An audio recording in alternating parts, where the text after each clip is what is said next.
खुलुमबाय। बे समाव आं नोंथांमोननि सिगाङाव फुंबिलिनि मोननैसो गोनां रादाब लाना फैलायबाय। अन्नानै भिडिअखौ स्किप खालामाजासे जोबजासिम नायलांदो। दिनैनि फुंबिलिनि मोननैसो गाहाम रादाबफोरा जाबाय। गिबि रादाबाव दं साइक्ल'न स्ट्रं मुंनि गिदिं खननाय बारा आसामावबो जायगा जायगा गोबां खहा खालामलांदों होनना मिथिनो मोन्दों। समबार आरो मंगलबार खालि आसामनि गोबां जायगाफोराव न' बायनाय, बिफां-लाइफां बायनाय, मोब्लिब खुन्थिया बायनाय आरो जगाजग बन्द जानाय खौरांफोर मोननाय जादों। गुवाहाटी नोगोराव दैबानाजों जादों होनना खौरां मोननाय जादों। लोगोसे लोंग्रा दैनि जेंनायाव गोग्लैदों होननानैबो मिथिनो मोन्दों। नैथि रादाबाव दं बुहुमनि मादाव लेथ्रासिन सुबुङा रुंसारि जाबाय। रुंसारि जानाय समाव बिथांनि बैसोआ 93 बोसोर जाबायमोन होनना मिथिनो मोन्दों। बिथाङा थांनाय 23 अक्ट'बराव रुंसारि जादों होनना मिथिनो मोन्दों आरो बिथांनि मुङा एमाव हाजी होनना मिथिनो मोन्दों। मिथिनाय बादिब्ला बिथाङा इरान हादरनि थागिरिमोन आरो हारसिङैनो बियो थायोमोन। मख'जाथावदि बिथाङा 50 बोसोर दैबो आरो साफोनखौबो बाहायाखैमोन मानोना बिथाङा दैजों दुगैब्ला लोमजाजानो जोबोर गियोमोन। बिनिखायनो बियो 60 बोसोरनि बारा सम दुगैयाबालानो सम बारहोदों होनना मिथिनो मोन्दों। आथिखालाव बिथांखौ बुहुमनि मादाव लेथ्रासिन सुबुं हिसाबै मिथिनाय जादों आरो बियो बुहुमावनो भाइरेल जादों होनना मिथिनोबो मोन्दों। थामथि रादाबाव दं फिसायानो बिसिखौ पेट्रल लुनानै सावदों।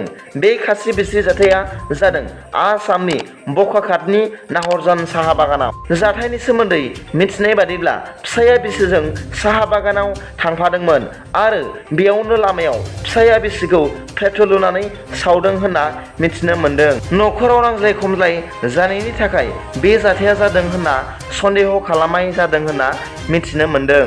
पेट्रल लुनानै सावग्रा सुबुंनि मुंखौ मेघाराम नायाक होनना मिथिनाय जादों आरो बिसिनि मुंखौ मधु नायाक खर्मकर होनना मिथिनाय जादों। जायगानि सुबुंफ्रा पेट्रलजों ससे खामनाय आइजोखौ बकाखात हस्पिटालसिम लांदों आरो एसे मोजां जानायनि उनाव जिएमसिएचआव फाथायहरदों होनना खौरां मोन्दों। दायनिगिरि मेघाराम नायाकखौ जायगानि मानसिफ्रा बिसिखौ पेट्रल लुना सावनायनि दायनि थाखाय दोखो-दोखो बुग्लिफिनदों होनना मिथिनो मोन्दों। ब्रैथि रादाबाव दं नंखाय फोरमान बिलाइ लानानै साख्रि मावनाय सुबुङा गावखौ गथायदों। मिथिनाय बादिब्ला नंखाय फोरमान बिलाइ लानानै आसाम पुलिसनि साख्रि मोननाय दिंनि आजिजुर रेहमान मुंनि सुबुङा सिआइडि अफिसाव मैया बुधबारखालि गावखौ गथायदों होनना मिथिनो मोननाय जादों। मख'नो गोनांदि आजिजुर रेहमाना 23 सेप्तेम्बराव साख्रियाव थिसनजादोंमोन। मख'जाथावदि दासिम नंखाय फोरमान बिलाइनि मुङाव हमजानाय सुबुंफोरनि अनजिमाया सा 22 जन जाबाय होनना मिथिनो मोन्दों।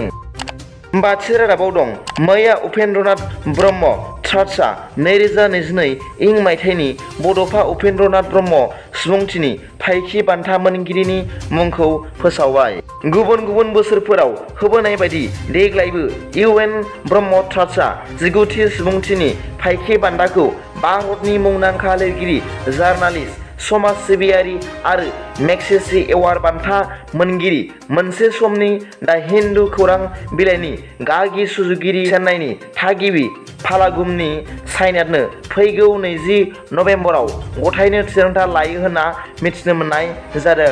दिनैनि फुंबिलिनि मोननैसो रादाबफोरा दा बेखिनियानोमोन। सोरबाफोर आंनि चेनेलखौ दासिमबो साबस्क्राइब खालामाखैब्ला अन्नानै साबस्क्राइब खालाम आरो बेल आइकनावबो थुनानै हो जाहाथे आं गोदान गोदान निउस आपडेट लानानै फैयोब्ला नोंथांनियाव सिगांग्रो नटिफिकेसन सौहैयो। गाबोननि फुंबिलिनि रादाबाव नोंथांमोनखौ आंनि चेनेलाव गोसो गोथारै बरायहरनाय जाबाय। गोजोन्थों। जै बर' हारिनि जै।